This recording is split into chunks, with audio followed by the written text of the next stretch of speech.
Photocurrent vary कर गया, incident photon की एनर्जी और वर्क फंक्शन अनचेंज है, इसलिए काइनेटिक एनर्जी अनचेंज है, stopping potential unchanged. Next topic pair production.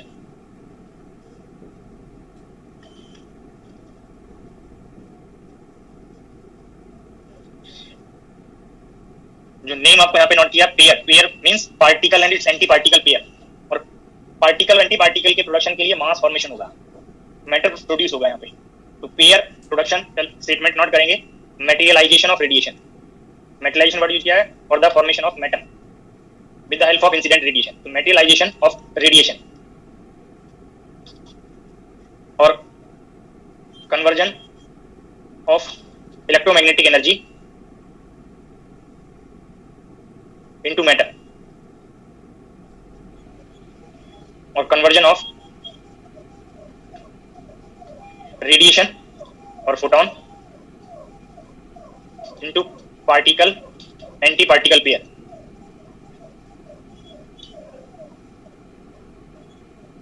these statements pair production के लिए हैं। metallisation of radiation is called pair production और conversion of electromagnetic energy into matter is called pair production। तो यहाँ पे जो pair है वो पार्टिकल और एंटी पार्टिकल पेयर के लिए वर्ड यूज किया है, वो पेयर प्रोड्यूस हो रहा है इसलिए पेयर प्रोडक्शन वर्ड है यहाँ पे। बट पेयर प्रोडक्शन के लिए रिक्वायर्ड यहाँ पे रेडिएशन पार्ट से पेयर बनेगा। Radiation according to quantum mechanics consist of photons, तो फोटॉन यहाँ पे पार्टिकल और एंटी पार्टिकल पेयर में कन्वर्ट होगा। ये कोई मैटर के लिए नोटेशन ले रहे हैं, सपोज यहाँ पे ये मैंने न्यूक्लियस कंसीडर कर लिया, अभी हिंट करेंगे कि न्यूक्लियस से कैसे इंटरेक्शन होगा। यहाँ ये इंसिडेंट फोटोन एनर्जी h है, एक यहाँ पे पार्टिकल फॉर्म होगा और एक एंटी पार्टिकल, वो यहाँ पे ये इंसिडेंट मोमेंटम के कॉरस्पॉन्डिंग किधर भी मूव कर सकता है।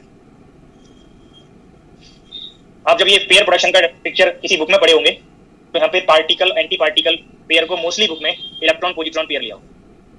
इसका रीजन भी आगे अभी यहाँ पे एक्सप्लेन होगा कि क्यों यहाँ पे मोस्टली बुक में इलेक्ट्रॉन पॉजिट्रॉन पेयर कंसीडर करता है, इसके अलावा भी कोई पेयर बन सकता है। तो अगर आप यहाँ पे क्वांटम मैकेनिकल पिक्चर को मैंने नोट किया है, अब यहाँ पे एनर्जी कंजर्वेशन इक्वेशन अगर आप नोट करें, एनर्जी कंजर्वेशन सिस्टम के लिए एनर्जी बिफोर पेयर प्रोडक्शन और आफ्टर पेयर प्रोडक्शन। तो h new energy incident photon के लिए है, ये इन्हीं सिंप्लिसिटी के लिए न्यूक्लियस को आप सपोज रेस्ट पे ले रहे हैं, ये मूव करेगा तब भी आप फाइंड कर सकते हैं। तो photon interact with the matter, और मैटर में भी यहाँ पे न्यूक्लियस से इंटरेक्ट कर रहा है। तो photon energy H new, nucleus rest पे है, तो rest mass energy of nucleus, suppose rest mass of nucleus is mn, after pair production ये न्यूक्लियस मूव कर सकता है। तो यहाँ पे पार्टिकल एंटी पार्टिकल प्रोड्यूस भी हो रहे हैं और मूव भी कर रहे हैं, मूव कर रहे हैं, तो वहाँ पे काइनेटिक एनर्जी भी आएगा। सपोज दीज के लिए मैंने टोटल एनर्जी नोटेशन नोट किया, इलेक्ट्रॉन के लिए E माइनस, पॉजिट्रॉन के लिए E प्लस और न्यूक्लियस के लिए EN। इन्हीं को आप काइनेटिक एनर्जी और रेस्ट मास एनर्जी में नोट करेंगे। तो rest mass energy of electron and positron same आएगा, इलेक्ट्रॉन के लिए total energy kinetic energy plus rest mass energy, positron के लिए total energy kinetic energy plus rest mass energy. तो रेस्ट मास एनर्जी इलेक्ट्रॉन और positron दोनों के लिए सेम होगा, this term is twice of rest mass energy of electron. Total energy of nucleus kinetic energy of nucleus plus rest mass energy of nucleus, और both side से rest mass energy of nucleus cancel out हो गया। तो kinetic energy of electron, kinetic energy of positron, kinetic energy of nucleus plus twice m0c², particle की energy का twice. तो ये energy conservation equation से आपको रिलेशन फाइंड हो गया। इसी सेम रिलेशन को आप यूज कर सकते हैं to find the minimum energy of photon required for pair production. अब मिनिमम एनर्जी फाइंड करने के लिए आप ये जस्ट एज्यूम कर सकते हैं कि particle anti particle pair produce हुआ, मास का फॉर्मेशन हुआ, बट जो पार्टिकल एंटी पार्टिकल हैं उनकी एनर्जी जीरो ले रहे हैं, काइनेटिक एनर्जी को जीरो कर रहे हैं, और न्यूक्लियस को भी negligible energy, zero energy provide हो रहा है। ओनली ये एनर्जी टोटली यूज हो रहा है पार्टिकल एंटी पार्टिकल को फॉर्म करने के लिए विद जीरो काइनेटिक एनर्जी।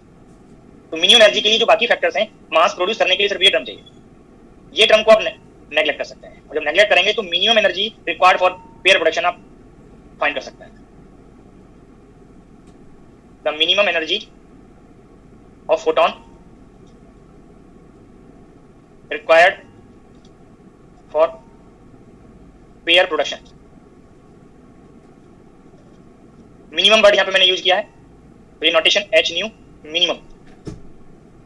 अब आप यहाँ पे कंपेयर करें, अभी मैंने आपको ये हिंट किया कि ये टर्म को जीरो करना है मिनिमम का आइडिया लेने के लिए, कि only particle anti particle produce हुए बट रेस्ट पे हैं, न्यूक्लियस को नेग्लिजिबल एनर्जी ट्रांसफर हो रहा है। तो आप जस्ट चेक कर सकते हैं, this is the twice of rest mass energy of the particle. अगर इंसिडेंट फोटोन एनर्जी पार्टिकल की रेस मास एनर्जी के ट्वाइस के इक्वल है या उससे ग्रेटर है, तब पेयर प्रोडक्शन पॉसिबल होगा। अगर इंसिडेंट फोटोन की एनर्जी पार्टिकल की रेस मास एनर्जी के ट्वाइस से लेस है, तब कभी पेयर प्रोडक्शन पॉसिबल नहीं होगा। तो यहाँ पे ये जो एनर्जी एच न्यू है, ये twice m naught c square के इक्वल भी हो सकती है और ग्रेटर भी हो सकती है, बट इसमें जो मिनिमम वैल्यू है वो पार्टिकल की एनर्जी के रेस मास एनर्जी के ट्वाइस के इक्वल है। अब इसी में जब आप कोई बुक पढ़े होंगे पेयर प्रोडक्शन के रिगार्डिंग, तो ये मिनिमम एनर्जी की न्यूमेरिकल वैल्यू भी आप लोग शायद पढ़े हों, 1.02 MeV। ये सभी को शायद रिकॉल हो रहा होगा। Yes sir. H new minimum 1.02 MeV, ये इलेक्ट्रॉन पोजिट्रॉन पेयर के लिए है। अभी जा रहे हैं, थोड़ा पेशेंस भी रखा करिए। Minimum energy for electron positron pair 1.02 MeV है, और किसी भी पेयर के लिए अगर आप मिनिमम कर लें, पेयर स्पेसिफाई ना करें, तब भी ये 1.02 MeV। अगर पेयर स्पेसिफाई कर दिया तो दैट पार्ट पेयर के रेस मास एनर्जी का ट्वाइस ये एनर्जी बनेगा। तो ये भी आपको आइडिया होना चाहिए कि इलेक्ट्रॉन पोजिट्रॉन पेयर के लिए ही हम वहां पे क्यों रेफरेंस लेके चलते हैं 1.02 MeV का। रीजन आपको पता होना चाहिए कि जब पार्टिकल एंटी पार्टिकल हम पढ़ते हैं न्यूक्लियर फिजिक्स में, आपने एंटी पार्टिकल का कांसेप्ट पढ़ा होगा। एंटी पार्टिकल और पार्टिकल के लिए क्या क्वांटिटीज सेम होंगी, क्या क्वांटिटीज डिफरेंट होंगी, ये सभी को आइडिया होना चाहिए। जितनी भी चार्ज रिलेटेड प्रॉपर्टीज होती हैं, चार्ज बेस्ड प्रॉपर्टीज होती हैं या क्वांटम नंबर्स होती हैं, वो पार्टिकल एंटी पार्टिकल में डिफरेंट होती है। चार्ज से इंडिपेंडेंट क्वांटिटीज सेम होती है। और इलेक्ट्रॉन लाइटेस्ट पार्टिकल है जिसके लिए anti particle non zero mass के साथ एग्जिस्ट करता है। इस पॉइंट सभी को क्लियर हुआ?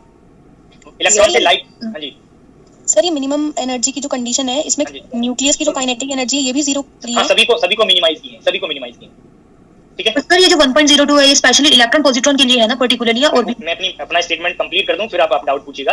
हाँ जी, एक बार सुन लेंगे तो शायद बहुत सारे डाउट हट जाएंगे। मैंने बोला एक न्यूक्लियर फिजिक्स को आप रेफरेंस रखिए, जो भी आपने ग्रेजुएशन या पीजी लेवल पे न्यूक्लियर फिजिक्स में, एलिमेंट्री पार्टिकल फिजिक्स में आपने जो भी पढ़ा है।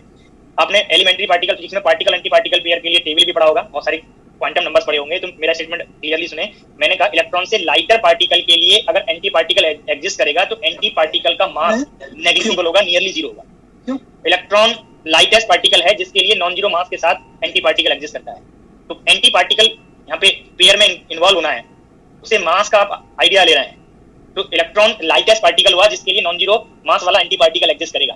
तो इसीलिए यहाँ पे अगर कहीं पेयर प्रोडक्शन में पेयर का रेफरेंस नहीं दिया, विच पेयर, कोई भी पेयर प्रोड्यूस हो जाए, तो मिनिमम एनर्जी ऑफ फोटोन आएगा rest mass energy of electron का ट्वाइस। जो हम यहाँ पे m नॉट की वैल्यू प्लेस करेंगे, इलेक्ट्रॉन के रेस मास की c की वैल्यू प्लेस करेंगे और उसको इलेक्ट्रॉन वोल्ट में कन्वर्ट करके कंपेयर करेंगे, तो मेगा इलेक्ट्रॉन वोल्ट ऑर्डर का एनर्जी बनेगा, दैट इज 1.02 मेगा इलेक्ट्रॉन।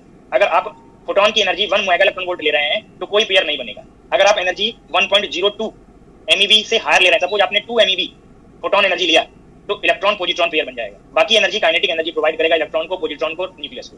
अब अगर आप इलेक्ट्रॉन इसकी फोटोन की एनर्जी को और इंक्रीज करते जा रहे हैं, आपने सपोज इतना सफिशिएंट एनर्जी प्रोवाइड कर दिया कि इलेक्ट्रॉन से हेवियर पार्टिकल जिसके लिए एंटी पार्टिकल का मास, रेस मास नॉन जीरो होगा, उतना एनर्जी या उससे हाई एनर्जी प्रोवाइड कर दिया, तो दैट पेयर वहां पे प्रोड्यूस हो जाएगा। अगर पेयर का नेम प्रॉब्लम के स्टेटमेंट में ओपन किया हुआ है, यूज किया हुआ है कि for electron positron pair 1.02 MeV, but वहां पे मेंशन कर दिया proton neutron pair, sorry proton anti proton pair या न्यूट्रॉन एंटी न्यूट्रॉन पेयर, तब 1.02 MeV मिनिमम नहीं होगा।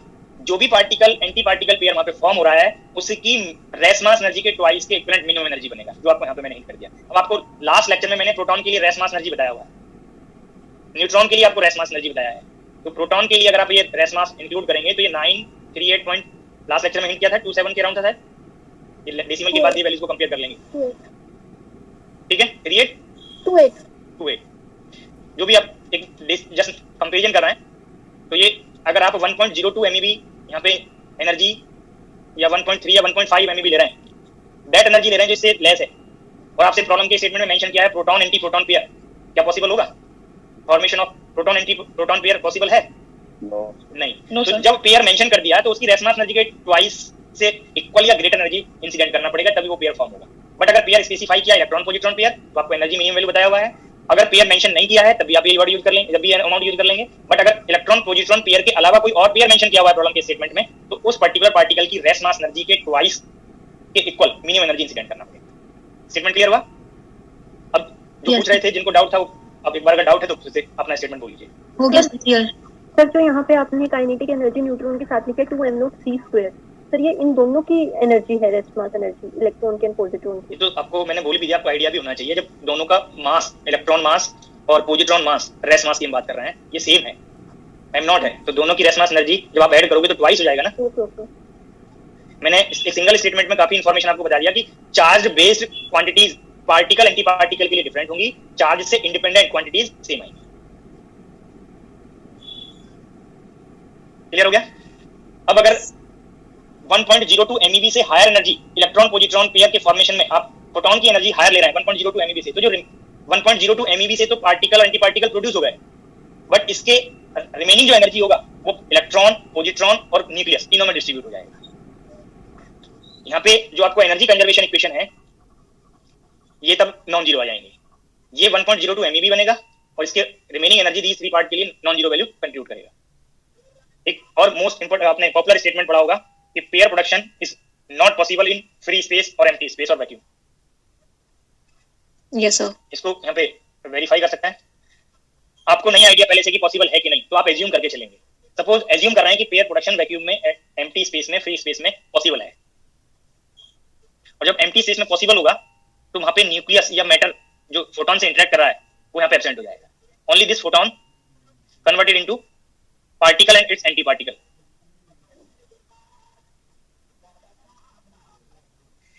ये फॉर्म होंगे और मूव भी कर सकता है। जब रिमेनिंग जो एनर्जी होगा 1.02 MeV की रिमेनिंग वो काइनेटिक एनर्जी प्रोवाइड करेगा। सपोज ये इनिशियल फोटोन डायरेक्शन से ये एंगल, सिंपलिसिटी के लिए मैं सेम ले रहा हूँ, बोथ की काइनेटिक एनर्जी सेम ले रहा हूँ, जो जनरली डिफरेंट हो सकती है, अभी उसको एक्सप्लेन भी करेंगे कि डिफरेंट होने का रीजन क्या है, बट यहाँ पे मैंने सेम लिया तो ये एंगल इंसिडेंट फोटोन डायरेक्शन के रेस्पेक्ट में ये एंगल भी मैंने सेम ले लिया। इंसिडेंट फोटोन मोमेंटम p, अगर आप यहाँ पे बोथ कंजर्वेशन, एनर्जी कंजर्वेशन और लीनियर मोमेंटम कंजर्वेशन बोथ को यहाँ पे कंपेयर करें, पहले एनर्जी कंजर्वेशन नोट करें in vacuum, energy conservation, energy of photon h nu is equal to total energy of electron and total energy of positron. After pair production two part, यहाँ पे particle anti particle है, both की energy का मैंने सम कर दिया। इसी part को अगर बोथ के लिए एंगल सेम है, एक ही कंडीशन में आ सकते हैं जब बोथ सेम वेलोसिटी से मूव कर रहे हो, सेम स्पीड से मूव कर रहे हो, और जब सेम स्पीड से मूव करेंगे तो इस टोटल एनर्जी को रिलेटिविस्टिक केस के लिए लास्ट लेक्चर में मैंने हिंट किया था, gamma times rest mass energy of particle note कर सकते हैं।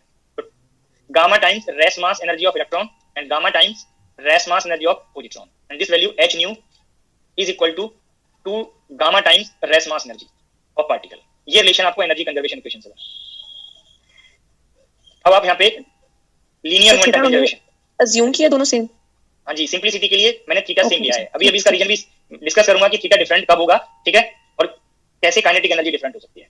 अब यहाँ पे चेक करते हैं linear momentum conservation. Energy conservation मैंने नोट कर दिया, लीनियर मोमेंटम कंजर्वेशन यहाँ पे बिफोर पेयर प्रोडक्शन फोटोन के लिए लीनियर मोमेंटम सिर्फ हॉरिजॉन्टल डायरेक्शन में है, जिसको आप मैग्नीट्यूड ऑफ p लिखेंगे तो h nu by c note कर सकते हैं फोटोन मोमेंटम को। पेयर प्रोडक्शन यहाँ पे इलेक्ट्रॉन पोजिट्रॉन पेयर के लिए मोमेंटम जब आप नोट करेंगे तो बोथ सेम वेलोसिटी से मूव कर रहे हैं, बोथ का रेस मास सेम है, तो gamma times rest mass into velocity electron के लिए momentum, gamma times rest mass into velocity positron के लिए मोमेंटम, और दोनों पार्ट के लिए ये मैंने मैग्नीट्यूड नोट कर दिया। जब हॉरिजॉन्टल कंपोनेंट लिखेंगे तो cos थीटा साथ में आ जाएगा, और ये ट्वाइस हो गया ऐड होके। ये सर सभी को क्लियर हुआ? यहाँ पे अगर इलेक्ट्रॉन का मोमेंटम आप p ले रहे हैं तो इसका हॉरिजॉन्टल कंपोनेंट बनेगा pe cos theta, magnitude part यहाँ पे पार्ट, और pe cos थीटा पोजिट्रॉन के लिए बनेगा। बट जो pe वैल्यू है, pe को आप रेस मास इनटू वेलोसिटी नहीं नोट करेंगे, क्योंकि आप फोटोन से इंटरेक्शन करा रहे हैं, तो particle anti particle relativistic speed से मूव कर सकते हैं, और जब रिलेटिविस्टिक केस होगा तो मोमेंटम आप relativistic momentum gamma times of rest mass into velocity note करते हैं, और दोनों के लिए कंडीशन सेम है, इसलिए ट्वाइस हो गया। क्लियर हुआ सभी को? अब आपके पास टू रिलेशंस हैं, एनर्जी कंजर्वेशन इक्वेशन और लीनियर मोमेंटम कंजर्वेशन इक्वेशन। अब अगर बोथ को हम कंपेयर करें, cos थीटा की मैक्सिमम वैल्यू होती है 1। अब अगर लीनियर मोमेंटम कंजर्वेशन वैलिड है, एनर्जी कंजर्वेशन और लीनियर मोमेंटम सेम टाइम पर अगर वैलिड है, तो ये इक्वेशन से हम ये एनर्जी कंजर्वेशन फॉर्म फाइंड कर सकते हैं, और एनर्जी कंजर्वेशन से हम लीनियर मोमेंटम फाइंड कर सकते हैं। हम ये एज्यूम करके चल रहे हैं पहले कि एनर्जी कंजर्व्ड है, फिर लीनियर मोमेंटम को कंपेयर कर सकते हैं, और अगर हम एज्यूम करें कि लीनियर मोमेंटम कंजर्व्ड है तो एनर्जी वाले पार्ट में कंपेयर कर सकते हैं। तो यहाँ पे बोथ केस को मैं हिंट कर रहा हूं, if linear momentum is conserved तो ये इक्वेशन करेक्ट बनेगा, h nu by c is equal to twice gamma m naught v cos theta था, और cos थीटा को मैंने 1 ले लिया। अब इस स्टेप में मैंने इसको एनर्जी इक्विवेलेंट बना दिया c से मल्टीप्लाई करके, तो 2 gamma times m naught v into c, और एक c से डिवाइड कर लिया और मल्टीप्लाई कर लिया। इस स्टेप को कंपेयर करिए, मैंने एक तो ये वाला c राइट में इंक्लूड किया है एनर्जी बनाने के लिए, और एक सी से मैंने मल्टीप्लाई किया और डिवाइड किया है। ये सब क्लियर हुआ सभी को? Yes sir. Yes sir. अब यहाँ पे वी बाई सी किसी भी मेटीरियल पार्टिकल के लिए ऑलवेज लेस देन 1 होता है। जब आप लेस देन 1 क्वांटिटी इसमें मल्टीप्लाई करोगे तो h new value 2 times gamma rest mass energy से लेस आएगा। ये स्टेप भी क्लियर हुआ सभी को? Yes sir. Yes sir. अब आप कंपेयर करिए, अगर लीनियर मोमेंटम कंजर्व्ड है तो ये रिलेशन तो करेक्ट थी, बट इससे जब मैंने एनर्जी बनाया तो ये रिलेशन अगर एनर्जी कंजर्व्ड होती तो इक्वल आना चाहिए था, बट यहाँ लेस आ रहा है। It means energy is not conserved.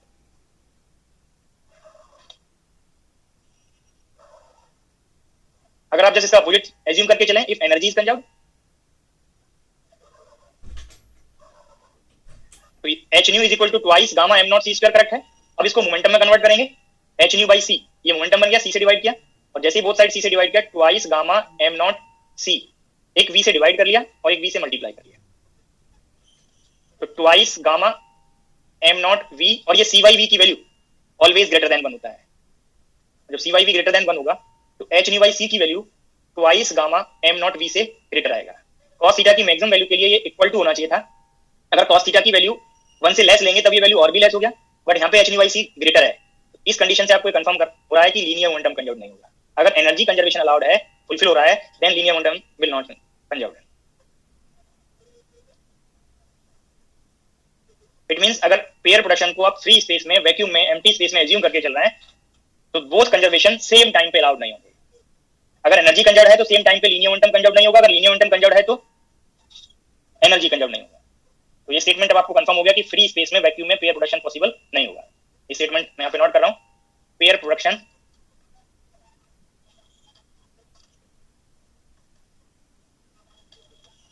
Can not take place in vacuum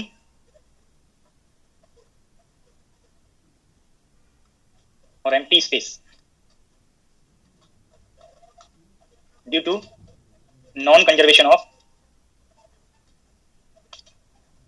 total energy and linear momentum simultaneously.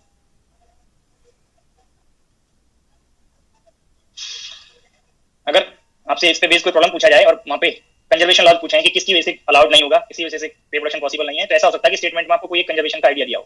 अगर वहां पे एनर्जी कंजर्वेशन का आइडिया है तो ऑप्शन में लीनियर मोमेंटम टिक करेंगे, अगर लीनियर मोमेंटम का आइडिया है तो ऑप्शन में आप एनर्जी, टोटल एनर्जी टिक करेंगे, अगर आइडिया नहीं है तो बोथ पार्ट आ जाएंगे वहां पे, total energy and linear momentum. तो क्वेश्चन के अकॉर्डिंग आप ऑप्शन वहां पे टिक करेंगे। सर लास्ट स्लाइड कर दो।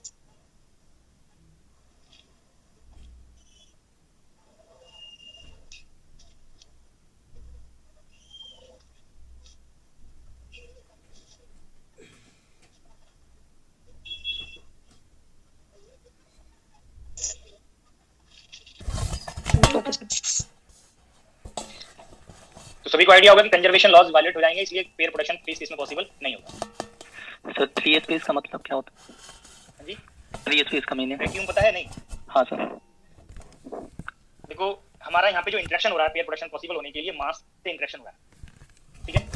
फ्री स्पेस को 2 वे में इंटरप्रेट कर सकते हैं डिपेंडिंग ऑन द इंटरेक्शन। अगर आपको कहीं पे चार्ज का इंटरेक्शन यूज करना होता तो फ्री स्पेस आप चार्ज फ्री स्पेस एज्यूम कर सकते थे कि वहाँ पे कोई चार्ज नहीं है, बट यहाँ पे जो फ्री स्पेस है या एम्प्टी स्पेस है वो यूज किया है मास वहाँ पे एब्सेंट करने के लिए। There is no material, there is no matter, there is no mass.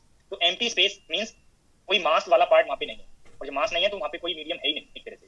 Vacuum भी सेम हो गया, यहाँ पे वैक्यूम भी तो मीडियम एब्सेंट रहता है जी सर, क्लियर है ना। बट जब आप ईएमटी में कई बार चार्ज फ्री स्पेस पढ़ते हैं, फ्री स्पेस का मतलब वहाँ पे चार्ज फ्री स्पेस होता है कि वहाँ पे चार्ज डेंसिटी नहीं है, फ्री चार्ज डेंसिटी नहीं है।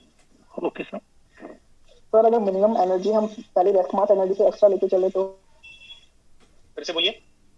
सर अगर हमने एक कंडीशन भी तो हमने रखी थी जो मिनिमम एनर्जी रिक्वायर्ड है पेयर प्रोडक्शन के लिए वो रेस्ट मास एनर्जी के इक्वल होगी। हाँ जी। तो सर अगर वो कंडीशन ही गलत हो तो मतलब हम पहले एनर्जी, फोटोन की एनर्जी, अभी आप इलेक्ट्रॉन पॉजिट्रॉन पेयर की बात कर रहे हैं, ठीक है, और आप कह रहे हैं कि फोटोन की एनर्जी सपोज इस रेंज में है। अब आप बताइए, अपना क्वेश्चन रिपीट करिए। अगर अब पेयर प्रोडक्शन हो तो अभी भी एनर्जी कंजर्वेशन लो है वो बोले होगा। आपने मिनिमम एक वर्ड यूज किया था, क्या मिनिमम इससे चेंज हो जाएगा? अगर ये रेंज है कि मिनिमम वैल्यू 1.02 MeV है इलेक्ट्रॉन पॉजिट्रॉन पेयर के लिए, क्या 1.5 MeV मिनिमम हो सकता है? फिर फोटोन की एनर्जी वेरी कर सकता है मिनिमम से कोई हायर वैल्यू तक, बट मिनिमम वैल्यू तो इलेक्ट्रॉन पॉजिट्रॉन पेयर के लिए 1.02 MeV ही रहेगा। क्लियर हुआ? सर हाँ जी। जो अभी हम लास्ट केस में इनइक्वालिटीज डिस्कस करी है, अभी हमने इनइक्वालिटी आ रही है, हाँ जी। तो सर जब हम मैटर की बात करते हैं, मतलब हम कह रहे हैं कि फ्री स्पेस नहीं है, तो जैसे हमने न्यूक्लियस पहले कंसिडर करा, तो वो जो इनइक्वालिटी होती है वो न्यूक्लियस अकाउंट कर जाता है उसको। क्वेश्चन समझा नहीं क्या पूछना चाह रहा है? इस क्वेश्चन में आप पूछ रहे हैं क्वेश्चन कोई? हाँ जी। नहीं सर, मैं अगली जो हमने करा अभी इनइक्वालिटी आ रही है जिसमें, नहीं, तो जो दो पार्ट मैंने बताया, एक मीडियम में पेयर प्रोडक्शन और वैक्यूम में, इसके अलावा तो कोई है ही नहीं। ये सर जो वैक्यूम में हम बोल रहे हैं कि इनइक्वालिटी आ रही है एनर्जी या मोमेंटम, जब भी हम आगे सॉल्व कर रहे हैं, तो अभी ये कंप्लीट नहीं हुआ, जस्ट मैंने ये कंजर्वेशन बता दिए, कैसे वायलेशन होगा वो मैंने डिस्कस कर दिया। बट अब इसमें मीडियम का क्या रोल है वो आपको इससे पता चल रहा है। जब आप लीनियर मोमेंटम कंजर्वेशन लेके चल रहे हैं, ठीक है, या एनर्जी कंजर्वेशन लेके चल रहे हैं, तो एनर्जी कंजर्व तो हो रहा है, बट मोमेंटम कंजर्वेशन किस वजह से नहीं हुआ कि फोटोन में कंजर्वेशन के लिए जितना मोमेंटम चाहिए उससे एक्स्ट्रा है। ये से तो जब हम न्यूक्लियस की बात करते हैं, न्यूक्लियस अब आप जब इन्वॉल्व करेंगे तो ये एक्स्ट्रा मोमेंटम जो होगा कंजर्वेशन के रिमेनिंग जो मोमेंटम है वो फोटोन से न्यूक्लियस एब्जॉर्ब कर लेगा। और जब एब्जॉर्ब कर लेगा तो आप उसकी, क्योंकि मास पार्टिकल एंटी पार्टिकल के मास के रेस्पेक्ट में न्यूक्लियस का मास बहुत ज्यादा है, तो उसकी एनर्जी में इतना चेंज नहीं होगा। तो एनर्जी और लीनियर मोमेंटम दोनों सेम टाइम पे कंजर्व हो जाएंगे, जो आपको यहाँ पे मैंने पहले ही एनर्जी कंजर्वेशन बताया है। इसी में आप लीनियर मोमेंटम चेक करेंगे तो ऐसा कोई वायलेशन नहीं है। यस सर, ठीक है सर। ठीक है, तो न्यूक्लियस का जस्ट रोल क्या है, पेयर प्रोडक्शन अलाउड करने के लिए जो एक्स्ट्रा मोमेंटम है फोटोन का, न्यूक्लियस वो एब्जॉर्ब कर लेगा, जिससे सेम टाइम पे एनर्जी और लीनियर मोमेंटम दोनों कंजर्वेशन वैलिड हो जाएंगे। यस सर, ठीक है। एक क्वेश्चन और आपको यहाँ पे भी मुझे एक्सप्लेन करना था कि मैंने सिंपलिसिटी के लिए बोथ एंगल्स सेम लिए हैं, ठीक है। अब अगर ये एंगल जनरली डिफरेंट होंगे, अगर हम चार्ज पेयर ले रहे हैं तो ये जनरली डिफरेंट हो सकते हैं। रीजन क्या है कि न्यूक्लियस का इस, देखो मैं एक और पॉइंट पहले यहाँ पे हिंट कर दूं, कोई ऐसा अनदर फिनोमेना भी आपने स्टडी किया होगा जहाँ पे हमें चार्ज पार्टिकल न्यूक्लियस से डिटेक्ट होता है। न्यूक्लियस वाले केस में हमें चार्ज पार्टिकल ऑब्जर्व होता है, पॉजिटिव चार्ज पार्टिकल भी और नेगेटिव चार्ज पार्टिकल भी। जैसे मैं इसको कोरिलेट कर रहा हूँ, बीटा डीके आप लोगों ने पढ़ा होगा। Yes sir. सभी को ये बीटा डीके वर्ड तो क्लियर हो गया? Yes sir. न्यूक्लियस में बीटा डीके पढ़ा होगा, बट बीटा डीके और पेयर प्रोडक्शन दोनों सेम नहीं, दोनों डिफरेंट है। बीटा डीके में न्यूक्लियस के इनसाइड में पार्टिकल प्रेजेंट होता है, वो रिजेक्ट होता है due to instability. Neutron proton का नंबर जब डिफरेंट होगा तो इंस्टेबिलिटी की तरफ जाने के लिए न्यूट्रॉन प्रोटॉन में कन्वर्ट होगा, प्रोटॉन न्यूट्रॉन में कन्वर्ट होगा, इक्वल नंबर में मोर स्टेबल न्यूक्लियस होता है। तो वहाँ पे पॉजिटिव और नेगेटिव बीटा पार्टिकल न्यूक्लियस के इनसाइड में पहले फॉर्म हुए, फिर वो बाहर में डिटेक्ट होंगे, न्यूक्लियस के बाहर डिटेक्ट होंगे, जो न्यूक्लियर डीके में आता है, बीटा डीके में आता है। बट पेयर प्रोडक्शन में जो हमारे पार्टिकल और एंटी पार्टिकल ऑब्जर्व हो रहे हैं, उसमें न्यूक्लियस का just roll linear momentum conservation, energy conservation valid करने के लिए है। उसमें न्यूक्लियस के मास में और न्यूक्लियस के चार्ज में कोई चेंज नहीं होता है, जबकि बीटा डीके में न्यूक्लियस का मास बिफोर डीके और आफ्टर डीके अगर आप कंपेयर करेंगे तो न्यूक्लियस का मास और चार्ज दोनों चेंज हो जाएंगे। बट पेयर प्रोडक्शन में न्यूक्लियस के ना तो मास में कोई चेंज हुआ है और ना ही चार्ज में चेंज हुआ है, तो दोनों फिनोमेना सेम नहीं है, दोनों फिनोमेना डिफरेंट है, ठीक है। तो न्यूक्लियस के नेबरहुड में इस फोटोन से पार्टिकल और एंटी पार्टिकल पेयर प्रोड्यूस होगा। और अगर पेयर चार्ज पेयर है, जैसे यहाँ भी मैंने इलेक्ट्रॉन पॉजिट्रॉन पेयर लिया है, तो न्यूक्लियस पे पॉजिटिव चार्ज होता है और पॉजिटिव चार्ज पार्टिकल इस नेगेटिव चार्ज पार्टिकल को अट्रैक्ट करेगा। तो जिस एनर्जी से इलेक्ट्रॉन इस फोटोन से फॉर्म हुआ, उस एनर्जी में अट्रैक्शन की वजह से कुछ डिक्रीज हो जाएगी एनर्जी। पॉजिट्रॉन को रिपेल करेगा सेम चार्ज नेचर होने की वजह से, इसको सम एनर्जी प्रोवाइड हो जाएगी। तो there is some difference in the kinetic energy of both particle and anti particle. जब काइनेटिक एनर्जी डिफरेंट होगी तो दोनों डिफरेंट स्पीड से मूव करेंगे, और डिफरेंट स्पीड से मूव करेंगे तो कंजर्वेशन ऑफ लीनियर मोमेंटम के लिए जो वर्टिकल कंपोनेंट आप कैंसिल कराते हैं, मैंने सपोज पार्टिकल के लिए P1 मोमेंटम ले लिया और एंटी पार्टिकल के लिए P2, तो ये इक्वेशन कंफर्म होने के लिए अगर मोमेंट मास और वेलोसिटी की जो प्रोडक्ट करेंगे तो वेलोसिटी डिफरेंट होगा, तो श्योरली थीटा डिफरेंट आएगा। अब अगर सेम स्पीड है तो एक ही कंडीशन में सेम आ सकती है जब ये थीटा भी सेम होगा। तो सिंपलिसिटी में मैंने वो जो एनर्जी डिफरेंस है वो एलिमिनेट किया हुआ है, मैंने दोनों को सेम एनर्जी लिया, दोनों की सेम काइनेटिक एनर्जी लिया, दोनों का सेम स्पीड लिया, इसलिए थीटा सेम ले लिया। बट जनरली ये डिफरेंट होगा क्योंकि सम एनर्जी इससे डिक्रीज हो जाएगा और इसका एनर्जी इंक्रीज हो जाएगा चार्ज नेचर होने की वजह से, ठीक है। ये पॉइंट क्लियर हुआ सभी को? सर आपने एक बात बोली कि न्यूक्लियर के नेबरहुड में वो मतलब स्प्लिट होगा, सर वो कैसे? वो फॉर्म हो रहा है। हाँ मतलब फॉर्म होगा, मतलब ये न्यूक्लियर जो न्यूक्लियस है वो ही नहीं मतलब वो होता, मतलब देखो थ्री जो फिनोमेना अब तक मैंने डिस्कस किए हैं, थ्री फिनोमेना में कॉमन पार्ट क्या है? Interaction of radiation with matter. Yes sir. अब जैसे जैसे हम फोटोन की एनर्जी को चेंज करते जाएंगे, मैटर हमने फिक्स कर लिया, सेम स्पेसिमेन लिया, तो उसकी एनर्जी के कॉरस्पॉन्डिंग डिफरेंट फिनोमेना की मोर प्रोबेबिलिटी हो सकती है। एक केस में इलेक्ट्रॉन पहले बाउंड था तो इजेक्ट हो गया लोअर एनर्जी रेंज में, फिर किलो इलेक्ट्रॉन वोल्ट ऑर्डर में गए मेटल के लिए, इलेक्ट्रॉन वहां फ्री ट्रीट किया, उसने सम पार्ट ऑफ एनर्जी को एब्जॉर्ब कर लिया। अब की बार वो जब एनर्जी को और हायर एनर्जी रेंज में ले जाएंगे तो वहां पे ना तो स्कैटरिंग हुआ और ना ही वहां पे इलेक्ट्रॉन इजेक्ट हुआ। अब यहाँ पे साथ न्यूक्लियस पार्ट से वो इंटरेक्ट करेगा इस न्यूक्लियस के नेबरहुड में, नॉट इनसाइड द न्यूक्लियस। ये फोटोन जो एनर्जी है वो मास एनर्जी में कन्वर्ट हो जाएगा, और mass energy rest mass energy आपने फाइंड कर लिया, उसके जो रिमेनिंग एनर्जी होगा वो काइनेटिक एनर्जी प्रोवाइड करेगा थ्री पार्ट को, यहाँ पे पार्टिकल को, एंटी पार्टिकल को और न्यूक्लियस को। Okay sir. यस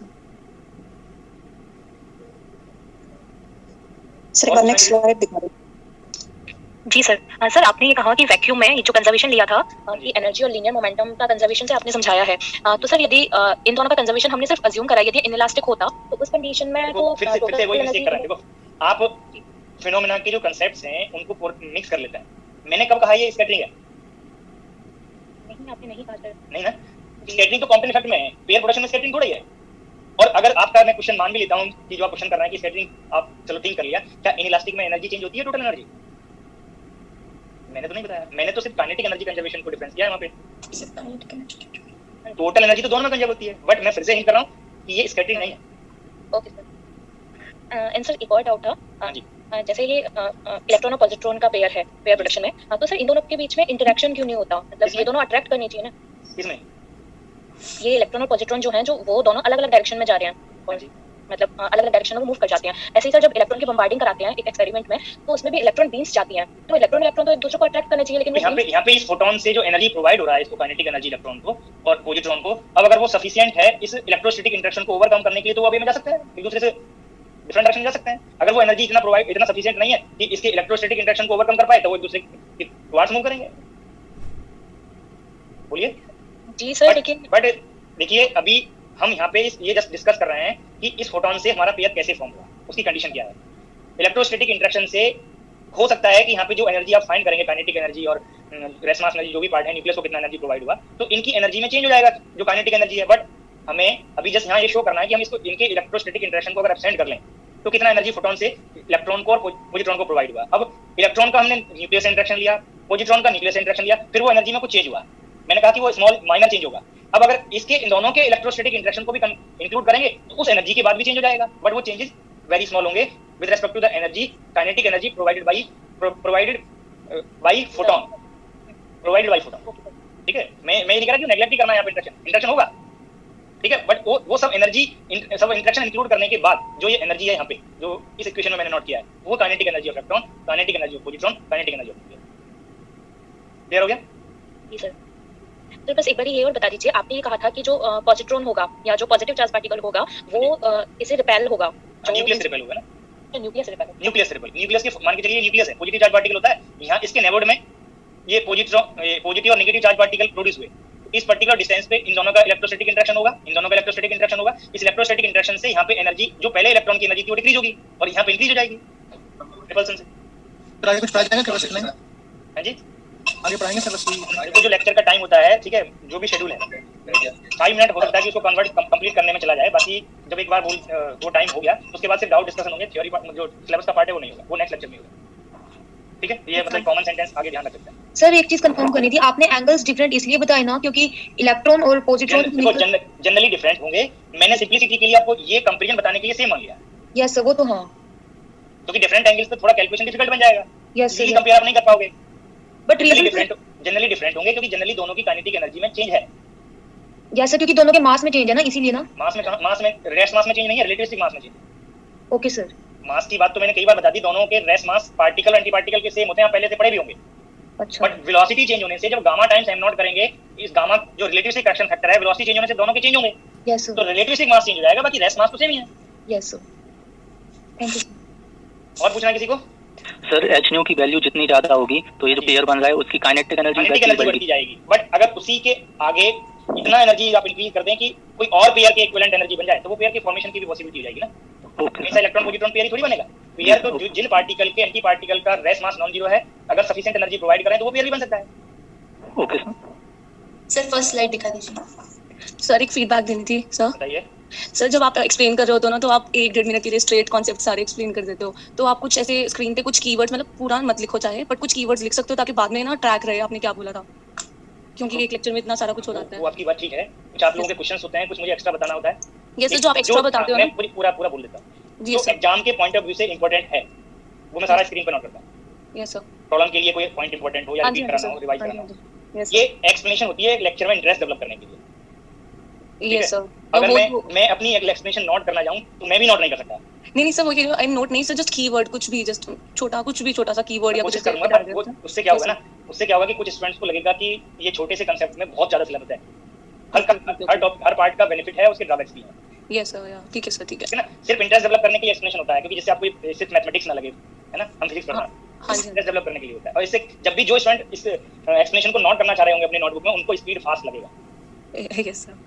मेरी स्पीड फास्ट लगेगा कि आप टॉपिक वाइज आवर्स देखें तो आप देखिए उतने टाइम में मैंने क्या पॉइंट बताया है। तो कर लेते हैं नोट हम तो। अपने समझने के लिए सब नोट करने की कोशिश करिए। हाँ, बट थोड़ा repeated में देख लेते हैं। अगर नोट नहीं हो पा रहा है तो उससे डिमोरलाइज नहीं हुई, क्योंकि वो इंटरेस्ट डेवलप करने के लिए बताया है। जो एग्जाम के लिए प्रॉब्लम सॉल्व करने के लिए इंपॉर्टेंट है वो हर पॉइंट में स्क्रीन पर नोट कर देता है। तो जो भी आप बोल रहे होते हो बहुत इंपॉर्टेंट लगता है, तो फिर ऐसे वो रिपीट भी होगा तब भी इंपॉर्टेंट लगेगा स्टूडेंट को, बट उसको एक बार बताने के बाद आगे कैरी फॉरवर्ड आप खुद से करते जाइए। यस सर, थैंक यू ये सर। होता है कि जो आप बताते हैं वो ज्यादा मतलब सही लगता है, बट वो नोट नहीं हो पाता उतनी स्पीडली से। वो ना पता है सर, वो ना पता है बस थोड़ा सा हम खुद ही, जैसे मैं करती हूँ सर, थोड़ा सा कीवर्ड ही लिख लेती हूँ। आपने बताया था फिर वो अपने हर स्टूडेंट को लिखने के लिए, समझने आगे पढ़ने के लिए अलग वे में नोट करना पड़ेगा ना। हाँ एक बार बाय वन स्लाइड दिखा दो। हाँ जी, मैं आगे तक दिखा देता हूँ। सर एक बार ये कंफ्यूजन आप क्लियर कर सकते हैं क्या कि रिलेटिविटी, ये समझ नहीं आता कि कब रिलेटिविटी आप यूज कर सकते हो और कब नॉन रिलेटिविटी, क्योंकि जब अभी वो जो लीनियर मोमेंटम और एनर्जी कंजर्वेशन वाला आपने फंडा लिया था तो उसमें रिलेटिविटी यूज की थी। हाँ जी, मैंने 3 टॉपिक पढ़ाए। तो ठीक है, 3 टॉपिक पढ़ाए मैंने। मेटल का रेफरेंस लिया और फोटोइलेक्ट्रिक इफेक्ट में मैंने नॉन रिलेटिविटी केस लिया। कॉम्पटन इफेक्ट में और प्लीज स्लाइड होल्ड कीजिए please. Thanks Compton sorry effect में और पेयर प्रोडक्शन में मैंने रिलेटिविटी केस लिया। ठीक है, आपको क्लियर है या नहीं कि क्यों लिया? सर नहीं है क्लियर। हाँ, मैं अभी नहीं है। टेबल बताई थी, वो कंपैरिजन पता है? सर एक्चुअली मेरा फर्स्ट क्लास मिस हो गया था इस वजह से। Okay sir, thank.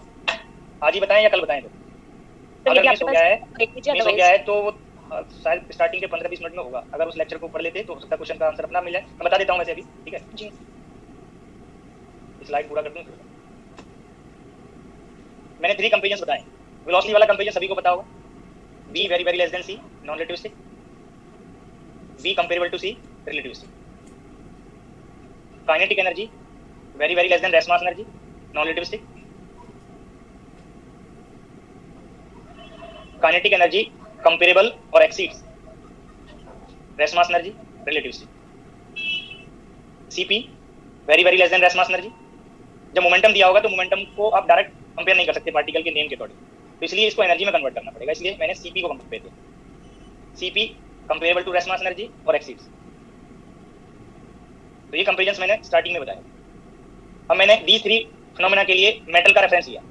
ठीक है, स्टार्टिंग में जो फर्स्ट फिनोमेना है वहां पे मैंने हिंट किया कि जो वर्क फंक्शन है वो इलेक्ट्रॉन वोल्ट ऑर्डर का होता है। तो इंसिडेंट फोटोन की एनर्जी अगर इलेक्ट्रॉन वोल्ट ऑर्डर का होगा तो इलेक्ट्रॉन को भी तो kinetic energy electron volt order का प्रोवाइड होगा जी। तो फोटोइलेक्ट्रिक इफेक्ट में मैंने नॉन रिलेटिविस्टिक केस लिया, वो आपको चेक कर लीजिए, इस रेंज में आ गया। क्योंकि इलेक्ट्रॉन की रेस्ट मास एनर्जी कितनी है? 0.511 MeV। 0.511 mega electron. तो इस एनर्जी के रेस्पेक्ट में इलेक्ट्रॉन वोल्ट अगर 10 electron volt 5 electron volt energy मिलता है तो ये कंडीशन बनेगा या नहीं? जी सर। तो नॉन रिलेटिविस्टिक हो गया। अब कॉम्पटन इफेक्ट में आइए। कॉम्पटन इफेक्ट में जो इंसिडेंट फोटोन की एनर्जी है वो किलो इलेक्ट्रॉन वोल्ट ऑर्डर का होता है। तो इलेक्ट्रॉन को जो एनर्जी प्रोवाइड होगा due to the difference of energy of photon due to scattering, वो भी तो किलो इलेक्ट्रॉन वोल्ट ऑर्डर का आएगा। मान के चलिए